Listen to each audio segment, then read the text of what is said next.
Thoughts. I'm Chris. I'm Adam. I'm Topher. And today we are back again after where we've been bad about releasing videos on time. That's a lot of my fault. It's summer. There's a lot going on. Yeah, Summer's there's hard. a lot going on. But we're going to keep doing it. Yeah. So, it's hot in here, so you'll have to ignore the glistening man sweat. Only you can That's smell this room. Well, that's part of the Patreon, is the smell-o-vision release. All right, so what's been new, guys? What's new? What's going on? Anything exciting? Stuff. I feel like it's been super busy. Yeah. You've done a lot of shows since the last time we've talked. Yeah, I did like 3 last week. Just last week? And then, Wow. and then I did one yesterday. Okay. And yeah, it's just been busy. Oh, yeah, well, yeah, okay, so we're recording. Last week would have been Memorial Day weekend, so yeah, that makes sense. Everybody's doing shows and stuff. What about you? Anything exciting going on? Anything you're allowed to talk about? Nothing I'm allowed to talk about. Just doing dad stuff. Just dadding Okay. it. Yeah, very cool. Just very dadding. All right, so what are we talking about today? We'll just jump right into it. All right, we're going to explore the mysteries of the effects loop. Yes, this has been a long-awaited episode. Yes. Because we keep telling Topher we're going to teach him how to use an effects loop. And, this is nothing to do with the actual effects loop podcast. We're not trying to rip off their stuff. No, the actual, just real effects loop. Yes. Like, they say it's super simple, but every time they explain it to me, my eyes glaze over, and I don't know. All right, so you just want to jump in? You want to start, or you want me to start? Yeah, maybe we just explain the couple different uses of an effects loop, and then you can dive into how you got it set up. Okay, sounds good. Yeah. So there's the 4-cable method. Obviously, I mean, either way, it's 4-cable, but the standard 4-cable. Before we get into that, do we want to tell what the purpose of the effects loop actually is for those that might not know? Because there's folks out there who probably have amps that don't even have an effects loop on an amplifier. Like me. Yeah. So the difference, talk about that. So when guitar amps were first available, think old Fender amps and things like that back in the 50s, 60s, basically anything you wanted to plug into the amp, you plug directly into the input on the front of it, which means you are plugging everything into the preamp, and then it goes the power amp to the speaker.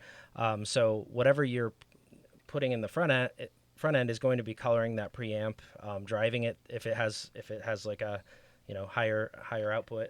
You sound like you had a question already. Oh, I heard. Yeah, There's nothing wrong with that. A lot of old bands, you'd see them plug those big Fender reverb units into the front end, but a lot of those things had a fair amount of output, so they do dirty out the amp more than it would.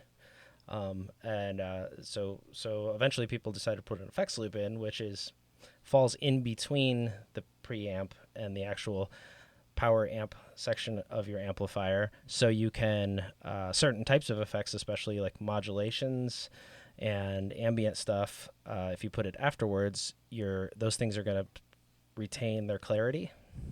So color in between the lines there for what you just said. So for those that don't know, a preamp is usually, not always, with the exception, preamp is usually where your distortion comes from, especially on a tube-based amp. So if you have any sort of gain staging, right away your guitar goes into the amp, into the first preamp stage, and generally will either stay clean or get that nice dirty grit crunch to it, right? Mm-hmm.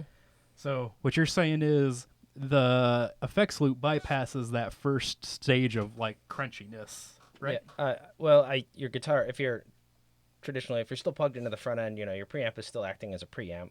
Yes. Right. Yeah, but you're not pushing the front of that with additional things between your guitar and the amp. Yes. Yeah. Okay. Yeah. So if you have a delay or a chorus or something, it's being driven by the preamp rather than vice versa. Right. And actually, we can kind of play what that sounds like. We can do it direct. So this sound here is me direct into the front of a Marshall DSL 40. Or no, DSL 20. DSL 20 head. And so this is just your normal amplifier sound. So see, if I hit it a little harder, it starts to break up just a tiny bit, and I can give it a little bit more gain. All right. Now, if we bypass that, let's bypass the preamp altogether. Can you throw me into the return? Mm-hmm. If I can get to it. Yep. So this should sound really goofy for a guitar sound.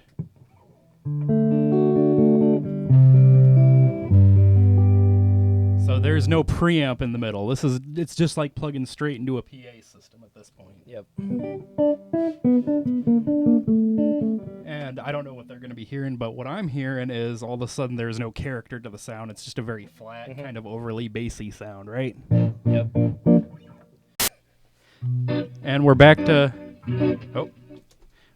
a nice clean sound right in the front. Yep. And even with a fairly clean tone, you can hear the character difference. Absolutely. It's not sterile anymore. Right. It sounds like a guitar into a guitar amp. Yeah. So you want to tell us about some different methods of using that effects loop?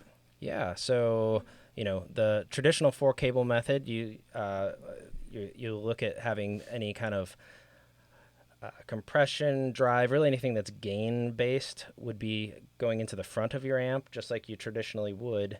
And then when you're talking about chorus effects, modulation, for the most part, reverbs, delays, things like that, a lot of times they would be in the effects loop, so you can retain the clarity of that. And what they call it 4-cable because you literally have guitar going to your board, which goes to your amp. So you have an input. You have 2 cables from the front, and then you have 2 more cables going to the send and return.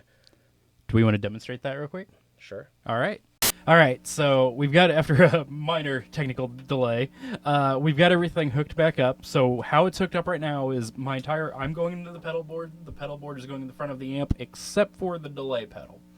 Now, the reason we're talking about this like this, so 4-cable method in my mind is often used by metal bands or bands that are using heavy gain. And I'll show you why. So if we are plugged in, and I'm going into a high gain amp right now with everything off. All right. If I was to put a delay in front of that, the delay would be distorted as well. Right. Okay. So if we put it in the effects loop,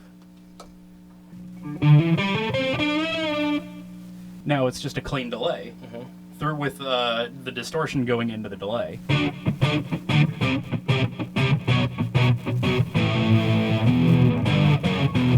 Not adding any more dirt. Huh? Can I hear the difference again? Yeah. So okay. So let's actually go back and forth. I don't think I have a good way to do that. Yeah. Let me try it anyway. So, here we go. So if I was to put here, I'm going to put reverb. Reverb straight into the front of the amp, right? You hear that reverb? That reverb is distorted right now. Right. Okay. It's a lot cleaner, right? Yeah. And the heavier gain you put in there, the goofier it's going to get.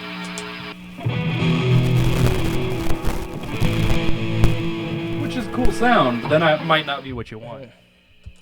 It's your shoegaze there. Yep. See? So that's the main reason I think to use the 4-cable method. Yeah, any ambient effect like that, when you get a ton of gain in it, gets real woolly and you get so much of the bass, and you lose a lot of clarity. Right. What's another way we can use?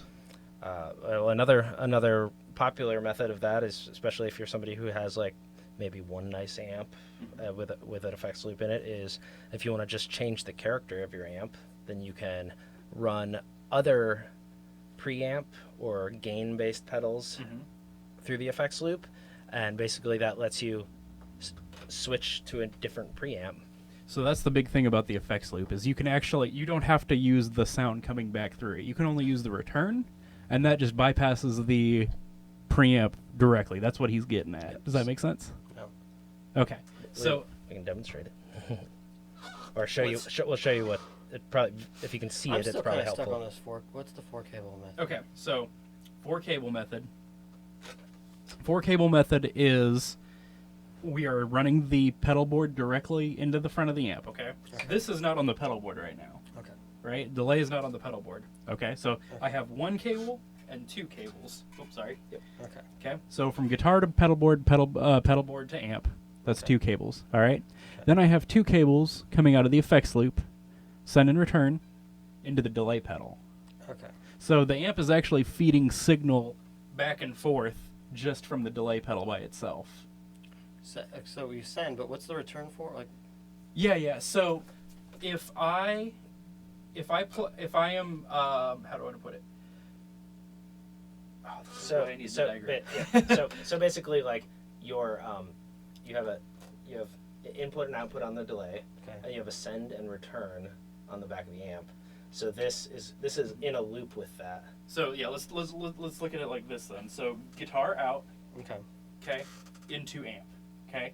Okay. So it hits the preamp, okay. Right. The preamp then sends the sound out to the delay pedal, Okay. and the delay pedal sends that back to the power amp. Okay. Does that make a little more sense? So we can put up we should put in a diagram to show this, Yeah. so like visually on I the wanna see screen. the But yeah, we can do that, right? I meant to do that already, No, but that's all right. So if you think of it visually though, right? Think of your amp in blocks. Here's your preamp, and here's your power amp. Okay. So in the preamp, that's the input from your guitar where you're normally plugging in. Mm-hmm. There's your preamp. Then in between that preamp power amp, there's another input and output. That's the send and return. So So it goes like that. another good way to think about it is let's pretend we're not even dealing with an amplifier right now. If you want to think about it like this, so you know how we sometimes run direct to a PA. Yes. Okay, so and you've got your little amp emulator pedal. Mm-hmm. Okay, so when you do that, you're generally going to run your guitar. It'll be into like your tuner. It'll be into your distortion pedal. Then it goes to your preamp, right? Okay. And then we run it to delay and reverb, and then we run it to the PA system, which is the same as having a power amp. Okay. That's the same exact thing. We're just using a pedal to be the amp's preamp instead. Gotcha. And also, if you think about it in the terms of live sound, if this is helpful, if your mixer, in most cases, if your mixer has a reverb or delay or effects on it, that is essentially an effects send. It's not happening right where you plug the sound in. Gotcha. Now, one thing that it might not help you, it might help you. A lot of guys who play really clean just don't bother with this method because it doesn't make any sense to have a clean preamp just going into a clean delay if everything's going to be clean already. You know what I mean? Yeah. I think for me, that's not really gonna. Isn't really super useful for me because I don't do a whole lot of dirt. Right, and when you do, you're usually using a pedal to make your dirt. Yeah. So if you're using the pedal to make your dirt and not the amp itself, which you play a lot of Vox and Fender, so you generally won't, you don't have to worry about it. Okay. And that's why Adam over here really probably doesn't worry about it because he's got all these Fenders, and those for the most part aren't going to be high gain amps, so he just runs it straight in. Yep. Doesn't have to worry about it. Sure. Typically, yeah. I don't use it a lot. If I had something that allowed it, I might. But Yes. I think that to me the more interesting use, honestly, is the other use of doing the preamp into it because it's and I think it's a more noticeable difference like immediately because you basically are changing the amp entirely at that point. Let's show some preamp substitution. Okay. We're back. Okay, so right here, we're using a preamp substitution. So in other words, we're bypassing the Marshall preamp altogether, and instead I'm using a preamp pedal. So I have a preamp, I have a Moore preamp X2, and this thing emulates 14 different kinds of amps. So right now I've got a Fender sound on here, and I'm entirely bypassing the Marshall preamp, so I can make the whole thing sound like a Fender. So you're not going into the input of the head at all. You're going Right into everything, the back of the Marshall. back in preamp. Yeah, back of the Marshall. Yep. Okay, gotcha. Yeah, return of the effects loop, I should say. Okay. So that allows you, like, if you think about it, if you have this in front here, then he would be plugging into this preamp of the pedal and then into the preamp of the amp. So Okay. you'd have two of them. So now you're skipping that, so you just have just this preamp. Right. Science. Yes. So that also means I can have 14 different, 15 if you include the actual Marshall itself, but 14 other kinds of amplifiers So if I was to do something like this,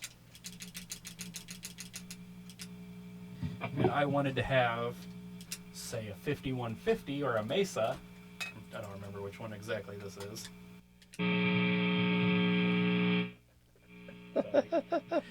But I could have a 5150.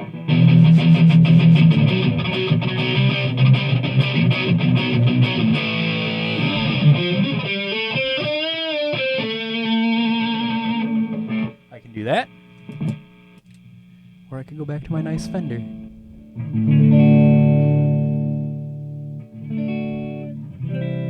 Whichever. And I can have all those amps with me in one nice little pocket size. Yeah. So something that's I agree with Adam. That's definitely a good use if you need something specific. Yeah. It's funny. Not that tone or anything, but it made me think of if you look at old touring rigs from Nirvana, like Kurt Cobain. He often, like a lot of his sound was a power amp into like a 412. Yep. And then the preamps were actually just distortion pedals. Yep. Specifically a DS1 or DS2. DS1 and DS2 at different times, yeah. Does that all make sense? I think so. Okay. Probably not. Yeah, that's okay. Long story short, if you're playing high gain, we can set you up using a delay into your effects loop. Otherwise, don't bother. That's how. Yeah. The use obviously for metal makes sense, and if the way that this one makes sense to me is if you have, like, if you're a person who, say, like, you have a gig where you're in like a house band or some kind of gig where you have to just play a lot of different genres and styles in a night, and you clearly can't have 20 amps on stage. If you just need to have a variety of tones, it's a way around things. Yeah. Have you used 4-cable method or any of that live? Live, no. I've done it in the studio, but Okay, gotcha. mostly just because I'm lazy. Yeah, I've done it once, and it sounded all right, but the setup time is not worth it at all. I did it for the first gig with you, actually, when we played the Embassy. I set up 4-cable method on that, and it sounded decent, but it wasn't worth taking the time to. That's kind of what I was wondering. Is like, how practical is this for like I'm sure it's the reward of sound is great, but it sounds like a headache. Yeah, most of the time I would say it's probably not worth it unless you're playing a high gain amp. If you really need to like go into like I said, a 5150 or a Mesa or something, and you're playing at full tilt, and then you want to put a delay on there, that's the exact time to do it. Most of the time, I think most people don't bother these days because the reverb on your amplifier is already post your preamp. Like, it's after your preamp anyway. Okay. So most metal guys aren't going to bother with a delay unless you're doing really doomy, sludgy stuff. And if you're doing like shoegaze, they don't care anyway. They want to run that. They want the delay in the front because they want that really like crunchy sounding experimental stuff, right? So I would say it depends on what you play, and with what you play, I would say probably not worth the time. Yeah, that's a fair assessment. I don't know if we want to add this in or anything. We'll talk about noise gates. Oh yeah, we can talk about noise gate, but this we don't have one here. But we could at least. That is another entire use. Well, there's actually two more uses I can think of that relate to noise gate. Okay. So you can run a noise gate into your effects loop, which will help keep especially when you're, again, high gain, doing that chuggy stuff. It'll really keep that buzz down really, like, pretty low. Yep. You can fix problems, especially like if you have noisy pickups or just a lot of gain. The important thing to remember, though, is if you do want to use a noise gate in your effects loop, that any delays, reverbs, things like that, you want to put it after it in that loop so that you don't chop off your delays and reverbs. Yeah, recommend us a good noise gate. A good noise. Me recommend a noise gate. I don't even own one. I'd say Boss NS2 for me is what I like. Those are there you go. rock solid. They don't break, so those are good. Yep. trying to think. Oh yeah, so related to that, we'd also have an attenuator you can use in your It's true. noise gate, an attenuator you can use in your effects loop. Again, if you're running a real high gain amp or a real loud amp, you can put an attenuator in there, and all it does, it's a fancy volume control. So you can run your preamp at full tilt, right? So you're getting all that nice crunchy distortion, but sometimes your amp is just too loud, so you put an attenuator in there, and it kind of sucks the volume out without taking all your crunch away. Yeah. It's like a secondary volume control after all that. So the nice thing is all three of us run pretty low wattage amps, so we don't really worry about that. But if you're in a that it is useful if you are either in a small studio space situation, or if you are living in, say, like an apartment and you want to like rock hard or whatever. Yep. Yeah, put the attenuator in there. You can turn your amp all the way up if you want. And Or is that kind of like my Vox has a little thing? I think that's an attenuator. Right? Your The Vox back, has a it's got built- those selecting like those 3 selectors where it can go full. It's a built-in attenuator, effectively. Okay. So yeah, it's that it like knocks off 10 dB, knocks off 20 dB. Yeah. Yep, that's exactly what that is. Okay. Yeah. So you don't even have to worry about it because you got one built in. Yeah. Yeah. See, you run for the audience's sake, you run a Vox MV50, the hybrid head. Yes. Okay. Yeah, the clean one. The clean one. Yep. Yeah, Okay. there's clean. There's AC. Yeah, 'cause the clean's the Fender yeah, Princeton. Is it? I don't remember. my one amp, like that Tone King Gremlin that I have back there, actually has a built-in attenuator on the back of it. Nice. Just Yeah, the only one I could ever even remotely need an attenuator on is my Vox AC30. Yeah, and really I just keep the volume all the way down. It's got a master volume. That thing, you barely turn that knob, and it's got. You'll hear it, man. You'll hear it. All right. Clear as mud. Yeah. yep. Ever gonna use it? No. Yeah, me neither. No. Probably. You feel good about that? I feel better. I'll say better. It takes. I think if you haven't used the method and actually had your hands around it, I think it's a little. It feels a little vague until you actually have done it a few times. Yeah. I've tested enough stuff that way that I understand the functionality of it. For me, like that, I think that is the main thing. Is I'm a hands-on guy. I have to actually be Yeah. doing it myself, or else it's just words going in my head, and The big thing, how I think about it, is if you're going right into the return, it's just like using a PA rather than an actual guitar amplifier. That's just how I think about it. I don't know if that clears it up or like makes any sense to you, but Makes sense. yeah, okay. I personally, the only time that I ever use it is in the studio, and it's not even in a real amp. It's in this guy because it's got an effects send and return, and so I've used this to put different gain pedals into it, so that I can have different characters on a recording. So Yep. you would do it with delay and reverb, right? Yes. That's your main thing. But you could also, like, you have the option to link the delay and the reverb together, and then, right? Like, Yeah, you can treat it. You can have an entire chain of effects in your loop. So you could. Some people who are really into that, they might have 2 pedal boards, one that's going in the front of it and one that's in the send and return. okay. If you look at like the old, like if you can find an old Guitar World where it has like the stuff from like Slash and like, you know, the real like 80s bands and stuff, that's what they did is like in there, and usually it's rack gear because it was the 80s, it wasn't these, but you'd see like your delay, your reverb, your chorus, all that stuff is in the effects loop, and then there's a whole other set up front. Because the synth pedal has it too, right? The synth pedal has a. Yeah, so there are guitar pedals themselves that have send and returns. Yeah. Let's see if I have one. That Super Ego up there from Electro Harmonics. Basically, what that means is you can take your input and you're using that, like that does not sample and hold. There's a freeze function basically. So you can freeze the sound and send it through its own internal effects, or you can freeze the sound from the input, and then you can actually run any other effect you want through the send and return on it. So you can essentially do that same thing within the pedal. So yeah, there's no rules on what kind of gear can have that. Okay.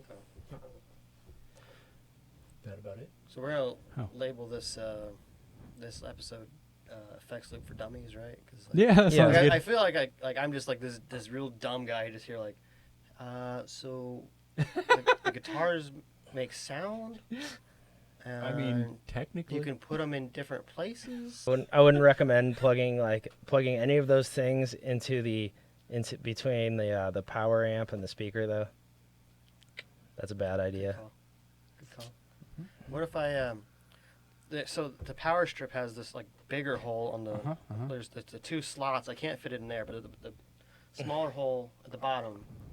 Oh, you should definitely try to fit it in one of those 2 slots. Take a screwdriver and just like really wedge it in there. Okay. Just jam it in there. Make sure you're not wearing shoes either. I've got somewhere around here. I've got a nice like IEC to guitar TS cable. If you want to try plugging, direct, Okay. get some ACDC. Oh Lord. You really have that? No. Okay. I'm not. I feel like owning something like that would be a bad idea. So what are we talking about next week? Loopers. So Took me a second. yeah, I was like, it's a related word. Yes. So yeah, we're gonna talk about looping pedals next time. Cool. You guys have anything else you want to add to this week? To this mess? You're doing great.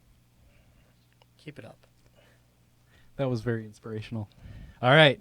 With all that said, tune up. Crank the volume. And be quiet and consider your neighbors and their children that are sleeping. Are your children sleeping? Nah, never. Okay. Fair. All right. See you next week, guys.